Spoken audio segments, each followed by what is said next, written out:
Hi hello welcome to post 360. నేను మీ మురళి రాపల్లి.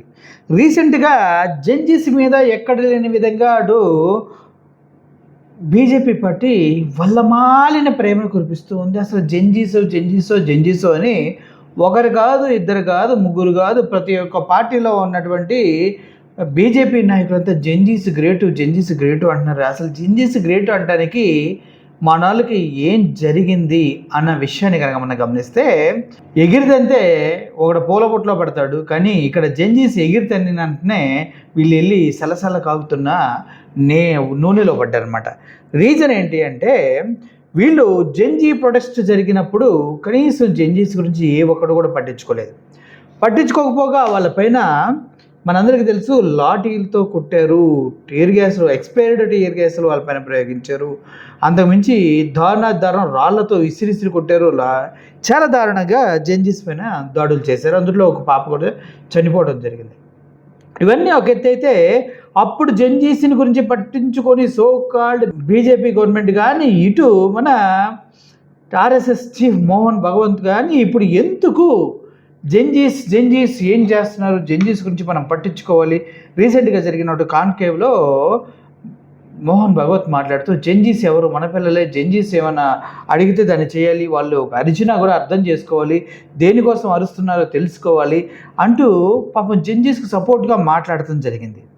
అంతకుముందు కంగనా రనౌత్ కూడా కుక్క వాగినట్టు జంజీస్ అనేవాళ్ళు వేస్ట్ ఫెలోస్ అన్నట్టుగా మాట్లాడి, తర్వాత ఇప్పుడు మళ్ళీ జంజీస్ పైన జంజీస్ దేశానికే ముద్దు పెట్టాలి అన్నట్టుగా మాట్లాడుతుంది. గతంలో కంగన ఏం మాట్లాడింది, జంజీస్ అనే వాళ్ళు పనికి మాలిన వాళ్ళు, పని పాట లేకుండా ఉంటారు, వాడెవడో సౌరభ్ అంట, వాడేమైనా జంజియా, వాడికి ఉన్న ఏజ్ 30 సంవత్సరాలు, అది ఇది అంటూ చాలా మాట్లాడింది. ఏమని మాట్లాడింది కంగన, ఏమందంటే gutter generation social media post triggered, gutter generation అని మాట్లాడిన సో కాల్డ్ కంగనా రనౌత్ ఇప్పుడేం మాట్లాడుతుంది, ఇప్పుడు వచ్చేసి ఆవిడ మాటలు వింటే మీకు భలే ఆశ్చర్యం వస్తుంది. జంజీస్ ఈజ్ అవర్ పవర్ అంట. ఏంటి గట్టర్ జనరేషన్ నుంచి పవర్ వరకు ఎందుకు వచ్చారు? ఇప్పుడు జంజీస్ అనేవాళ్ళు గతంలో ఈ గట్టర్ జనరేషన్ అని మాట్లాడిన ఆవిడ ఇప్పుడు జంజీస్ ఈజ్ అవర్ పవర్ అని ఎందుకు మాట్లాడుతుంది, ఎందుకు ఇలా యూటర్న్ తీసుకుంది అన్న విషయాన్ని మీరు గమనిస్తే, గతంలో లేదు పరిస్థితి. బీజేపీ కూడా అర్థమైపోయింది, జంజీస్ని టచ్ చేస్తే రెంటాడిస్తారని అర్థమైంది. బూతులు నేను మింగేస్తూ ఉంటా, దయచేసి నేను బూతులు మాడే వ్యక్తి కాదు. రెంటాడిస్తారని అర్థమైపోయి ఇప్పుడు ఇష్టం వచ్చినట్టు మాట్లాడుతుంది. గతంలో ఈవిడ కంగనా నోటిదూల మీ అందరికీ తెలుసు. గతంలో ఫార్మర్స్ ప్రొటెస్ట్ చేస్తున్నప్పుడు కూడా వీళ్ళంతా 100 రూపాయలకు వచ్చినటువంటి ఫార్మర్స్ 100 రూపాయలు ఇచ్చి పిలుచుకొచ్చారంటే, ఎయిర్పోర్ట్లో వెళ్తున్న ఈవిడ మొహం ప్లాచి కొడితే ఆర్టిస్ట్ తాలూకా ఇంప్రెషన్ ఈవిడ చెంప పైన అలా తేలింది. గట్టిగా చెంప చెల్లుమని పగలు నూకింది ఆవిడ.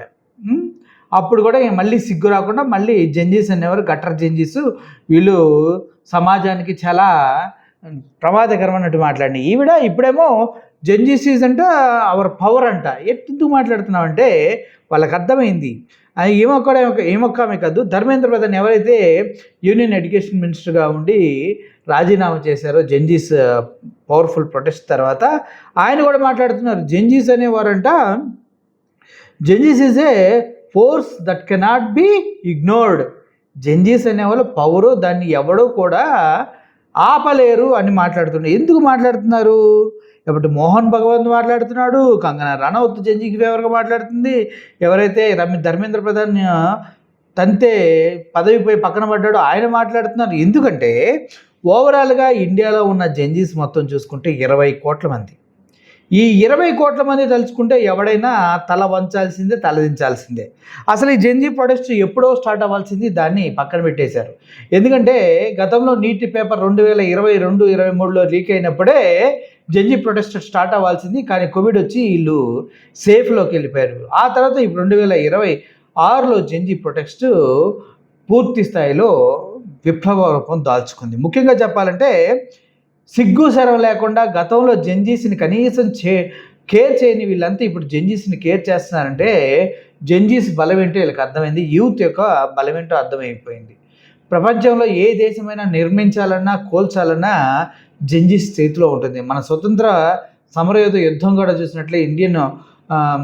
చూసినట్లయితే ఒక విషయాన్ని క్లియర్‌గా అక్కడ కేవలం యువత మాత్రమే బ్రిటిష్ వారి పైన దండెత్తి బ్రిటిష్ వారిని ఉచ్చబోయించారు. అది భగత్ సింగ్ కావచ్చు, లేదంటే సుభాష్ చంద్రబోస్ గారు కావచ్చు, అల్లూరి సీతారామరాజు గారు కావచ్చు, ఇలా ఎంతోమంది, ఒకరు కాదు, ఇద్దరు కాదు, స్వతంత్ర సమరయోధులు ఎవరైతే బ్రిటిష్ వారి చేతిలో పోరాడి ప్రాణాలు వదిలారో వాళ్ళంతా కూడా యూతే.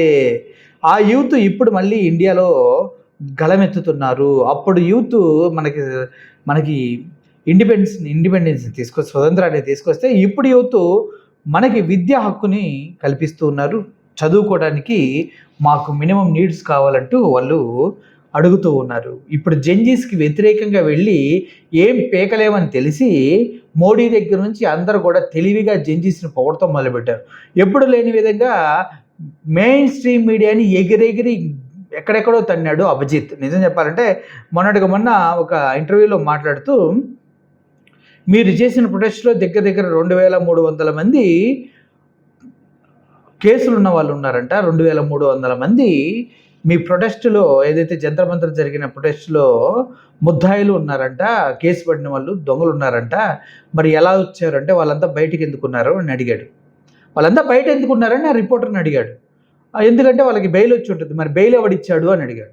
ఆ బెయిల్ ఇచ్చింది గవర్నమెంట్ అండి. గవర్నమెంట్లో ఎవడున్నాడు? యూనియన్ హోమ్ మినిస్టర్గా అమిత్ షా ఉన్నాడు. మరి అమిత్ షాకి తెలియకుండా వీళ్ళంతా బయటకు ఎందుకు తిరుగుతున్నారు? అంత దొంగలైనప్పుడు జైల్లో ఉండాలి కదా. బయట ఉన్న వ్యక్తికి తిరిగే హక్కు, బయట ఉన్న వ్యక్తికి ఎక్కడికైనా వెళ్ళే హక్కు ఉన్నప్పుడు వాళ్ళు వస్తారు. వాళ్ళందరూ అక్కడికి వచ్చారంటే అమిత్ షా ఫెయిల్ అయ్యాడు కదా. Police system police system fail అయింది కదా. అంటే సిగ్గు లేకుండా మొన్నటి వరకు ఈ జెంజీ ప్రొటెస్ట్ మీద వీళ్ళు తీవ్రవాదులు, వీళ్ళు విదేశీయాల నుంచి ఫండ్స్ వస్తున్నాయి, అది ఇదని గాలి కబుర్లు కూడా చెప్పారు కదా. దానికి కూడా ఫుల్గా కౌంటర్లు ఇచ్చారు కదా. ఎక్కడి నుంచి వస్తున్నాయి ఆ ఫండ్స్ అంటే పిఎం కేర్ ఫండ్ నుంచి వస్తున్నాయి. అదే మనకి కరోనా టైంలో పిఎం కేర్ ఫండ్ అని ఒకటి స్టార్ట్ చేసి మోడీ గారు ఎవరో కరోనా వాళ్ళకి తోడుగా ఉండాలని, నిలబడాలని ఆయన ప్లాన్ చేసి ఆయనే మీడియాలోకి వచ్చి పిఎం కేర్ ఫండ్ అనేది స్టార్ట్ చేస్తున్నాం, ఎవరైనా దాతలుంటే విరాళాలు ఇవ్వాలంటే దగ్గర 15,000 కోట్లు పిఎం కేర్ ఫండ్ వచ్చింది. ఆ పిఎం కేర్ ఫండ్ ఇప్పటి వరకు నా కొడుకు ఎక్కడెక్కడ దాచాడు, ఎవడెవడు తిన్నాడో అర్థం కాలేదు. దీన్ని మనం ఎక్కడి నుంచి వచ్చింది ఈ పిఎం కేర్ ఫండ్, ఎవరు ఏం చేశారని అడిగితే అది ఒక ప్రైవేట్ ఆర్గనైజేషన్, దానికి సంబంధించినటువంటి బిల్స్ గవర్నమెంట్ దగ్గర ఉండవు. కేవలం అప్పట్లో మోడీ గారు, అమిత్ షా గారు పిఎం కేర్ ఫండ్ గురించి జస్ట్ ప్రమోషన్ చేశారు, కానీ దాన్ని పిఎం కేర్ ఫండ్ ప్రజలకి ఇవ్వలేదు, అది ప్రైవేట్ ఆర్గనైజేషన్, దుబ్బుకెళ్ళిపోయారని చెప్పడం జరిగింది. అర్థమైంది కదా. ఈ విధంగా చేసుకుంటే రైట్ టు ఇన్ఫర్మేషన్ యాక్ట్లో అడిగితే చెప్పింది ఇది. ఈ విధంగా పిఎం కేర్ ఫండ్ 15,000 కోట్లు దొంగి తినేసారనమాట. దొంగనా కొడుకులు ఎవరో కూడా నాకు తెలియదు. ఆ పిఎం కేర్ ఫండ్ నుంచి మా జెంజీ ప్రొటెస్ట్కి, ఏదైతే జంతర్ మంతర్లో జరిగిన ప్రొటెస్ట్కి డబ్బులు వచ్చాయంటూ ఇటు వీళ్ళు చెప్తూ ఉన్నారు. అంటే మీకు అర్థమైంది కదా, పిఎం కేర్ ఫండ్ ఎవడు తిన్నాడో తెలియాలంటే ఇట్లాంటి చురకలు అందించవలసిందే అనేది జెంజీకి అర్థమైంది. ఇప్పుడు ఒక విషయాన్ని మీకు క్లియర్గా చెప్తూ ఉన్నా, ఇప్పుడు మోడీ ఉన్నపరంగా ఇన్స్టాగ్రామ్లో రీల్స్ చేసుకుంటూ ఓవర్ యాక్షన్ చేస్తున్నాడు కదా. గతంలో మన్ కీ బాత్ అనే ఒక ప్రోగ్రామ్ ఉండేది. ఆ మన్ కీ బాత్ ప్రోగ్రాంలో మాట్లాడుతున్నప్పుడు జెంజీలు ఎంతగా ప్రభావితం చేశారంటే, ఈయన మాట్లాడిన ప్రతి ఒక్క Mann ki Baat video NEET paper leak అయినప్పుడు మన్ కీ బాత్ అని మాట్లాడుతుంటే, మన్ కీ బాత్ కాదు స్టూడెంట్కి నీట్ పేపర్కి బాత్ కరో అంటూ కింద మాట్లాడుతాను కూడా జరిగింది. అప్పట్లోనే ఒక హ్యాష్ట్యాగ్ పూర్తి స్థాయిలో ట్రెండ్ అయిన విషయం చాలామందికి తెలియదు, కానీ ఇప్పుడు నేను చెప్తున్నా వినండి.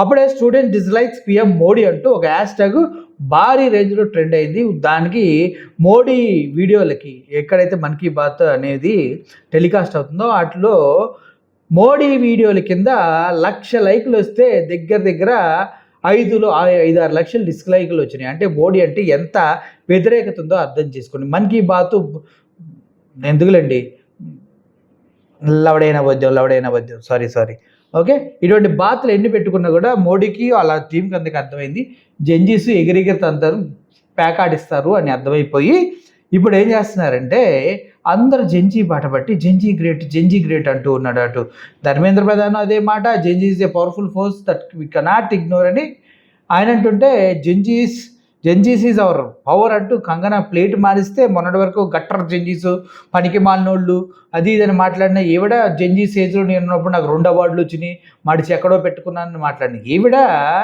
అదే మడిచి అదే ఇలా లోపల అనమాట, మళ్ళీ బూత్ అనుకోకండి, పెట్టుకున్నాను మాట్లాడి ఈవిడ కనీసం బుద్ధి జ్ఞానం లేకుండా ఎంత ప్లేట్ ఫిరాయించారు. మోహన్ భాగవత్ కూడా వచ్చి మాట్లాడుతున్నారు. ఇప్పుడు జడ్జీస్ ఏమనుకోవాలి, అబ్బో వీళ్ళంతా మా వైపు మాట్లాడుతున్నారు అనుకోవాలని వీళ్ళు విశ్వ ప్రయత్నాలు చేస్తున్నారు. కానీ వాస్తవం ఏంటంటే మనం ఎప్పుడైనా ఒక పోలీస్ స్టేషన్లో ఎవడైనా దొంగను చూస్తే వాడిని ఒకడు వచ్చి కుక్క గుట్టుడు కొట్టెళ్తాడు, వెంటనే సినిమాలు చాలా చూడండి, వెంటనే ఇంకొకడు వచ్చారే ఎందుకురా ఇలా తన్నులు తింటావు, నేనున్నానురా నాకన్నా చెప్పరా నేను కాపాడుకుంటానురా అంటూ ఒకటి సాఫ్ట్ కార్నర్ ప్లే చేస్తూ ఉంటాడు. మళ్ళీ వాడు వచ్చి 4 తన్నులు తన్నేళ్ళగానే ఎన్నిసార్లు తన్నులు తింటారా, నీ కొడుకు నా కొడుకు ఒకే ఏజ్ రా, నేను చూడలేకపోతున్నాను, తండ్రిలా అడుగుతున్నాను చెప్పురా, ఏం కాదురా అని ఇంకో పోలీస్ అంటూ ఉంటాడు. చివరికి ఏమవుతుంది, ఈ దొంగ నా కొడుకులు ఇద్దరు ఒకటే, ఈ పోలీసులు ఇద్దరు. సో ఇలాగే బీజేపీ ఆర్ఎస్ఎస్ వేరు, బీజేపీ ఏమో జెన్జీస్ని పట్టించుకోకుండా ప్రొటెస్ట్ చేసేవారి మీద దాడి చేస్తే మోహన్ భాగవత్ మాత్రం అబ్బో జెన్జీస్ అనే వాళ్ళు గొప్ప వాళ్ళని మాట్లాడుతున్నాడు కాబట్టి వీళ్ళిద్దరి మధ్యలో ఏదో వైరం ఉంది అని మీరు అనుకుంటే తప్పు. ఇదంతా గేమ్ ఆఫ్ పోలీస్ గేమ్, అది మనకు తెలీదు వాళ్ళకి తెలుసు, వాళ్ళు ఆడుతూ ఉంటారు. సో ఇప్పుడు మోహన్ భాగవత్ చాలా గొప్పవాడు, ఆయన చెప్పింది మనం చేయాలని హిందువులంతా పీక్కొని సావాలి. అదేం కాదమ్మా, ఈ ఆటలో బీజేపీ అదేవిధంగా మోహన్ భాగవత్ ఆర్ఎస్ఎస్ కలిసే ఈ దొంగ పోలీస్ గేమ్ ఆడుతున్నారు. ఈ దొంగ పోలీస్ గేమ్లో కనుక మీరు దొరికిపోతే అంటే జెన్జీస్ దొరకట్లేండి, ఎందుకంటే జెన్జీస్ కోసం ఇప్పుడు కుక్కల్లా వెంపర్లాడుతున్నారు. వాళ్ళు చేసే ప్రొటెస్టు మొన్నటి వరకు జంతర్ మందిర్, ఇప్పుడు జార్ఖండ్లో కోసాలు కదిలిపోయి భూములు కాళ్ళ కింద భూమి వణిగిపోతుంది కదా, ఊగిపోతుంది కదా ఒక్కొక్క నక్కుడికి. సో మూసుకొని జెన్జీస్ మాట వినాలని అర్థమై జెన్జీస్ని కూడా కంట్రోల్ చేయడం కోసం వీళ్ళు గేమ్ ఆడుతున్నారు. ఎందుకంటే జెన్జీస్ కులాలకి మతాలకి డబ్బుకి లొంగరు, మొండినా కొడుకులు పేలుతారు, అర్థమైంది కదా. ఎదురొస్తే తప్పు చేసినోడిని ప్యాక్ ఆడిచ్చి పడి నమ్ముతారు. దాని ముందు పుప్పి అనే ఒక పదం పెట్టాను, లేడీస్ దయచేసి తప్పుగా అర్థం చేసుకోకండి. ఆడిస్తారు కాబట్టి కంగనా రనౌత్కి చెంప చెల్లుమనిపించిన ఘటన తర్వాత కూడా బుద్ధి రాకుండా మొన్నటి వరకు గట్టర్ జెన్జీస్ అని, ఇప్పుడేమో Gen Zs is our new power అంటాం. కానీ ధర్మేంద్ర ప్రధాన్ మాట్లాడుతున్న మోడీ కూడా ఫ్రెండ్స్ అని అలా ముక్కు ద్వారాలు కనిపించేలాగా మనల్ని భయపెడతాం. కానీ వరుస పెట్టి ఇన్స్టాలో 4-5 రీల్స్ చేస్తూ చివరికి సెంటిమెంట్ ప్లే చేసి మా అమ్మని తిట్టినా కూడా నేను మిమ్మల్ని క్షమిస్తున్నానని ఒక పీపీ డైలాగ్ చెప్పి మనల్ని పిచ్చోళ్ళని చేయడానికి ట్రై చేశారు. అటువంటిప్పుడు ఈ బీజేపీ సోషల్ మీడియా ఏం చేసింది, 15 ఏళ్ళ అమ్మాయి అప్పుడు మోడీని ఏదో తిట్టిందని ఇంటికి వచ్చి రేప్ చేస్తావని, అది చేస్తావని, ఇది చేస్తావని బెదిరించి ఆ కుటుంబ సభ్యులందరినీ భయభ్రాంతులకు గురి చేసి ఆ అమ్మాయిని వీడియోలు మాఫ్ చేసి అది అమ్మాయిల ఫోటోలు మాఫ్ చేసి పంపిన చెత్త కొడుకులు ఉన్నారు కదా, మరి వాళ్ళని ఏం చేయాలి? ఏ నా కొడుకుల్ని ఏ చెప్పులతో కొట్టాలి మోడీ? మరి నువ్వు వచ్చి మిత్రం దగ్గర నుంచి ఫ్రాన్స్ అలా అలా ఇలా పెట్టాలి, ఫ్రాన్స్ అని పెట్టి మాట్లాడారు కదా, ఏం చేయాలి? నువ్వేం పీకుతావు? వాళ్ళేమో వచ్చి నీ తల్లిని తిట్టారు అయినా కూడా క్షమించా అంటావు. నువ్వు కూడా గతంలో కొంతమంది తల్లిని తిట్టిన విషయం ప్రజలు మర్చిపోతారనుకుంటే సిగ్గు సెరవనైనట్టు. అర్థమైందా? మోడీ, దేవుడిని రాజకీయాలకు అడ్డం పెట్టుకుని బ్రతికే నువ్వు, తల్లిని చనిపోగానే నేను బయలాజికల్గా పుట్టలేదు నన్ను దేవుడు పంపించాడని చెత్త కబుర్లు చెప్పే నువ్వు, జెన్జీస్ నిన్ను నమ్ముతారనుకోవటం నువ్వు పప్పులో కాలేసినట్టే. జెన్జీ జనరేషన్ ఎప్పుడు నమ్మరు. ఇక పైన బీజేపీ ఇంకెందుకు చెప్పడం. జై Hind. Thank you for watching. Murali signing off. Thank you so much.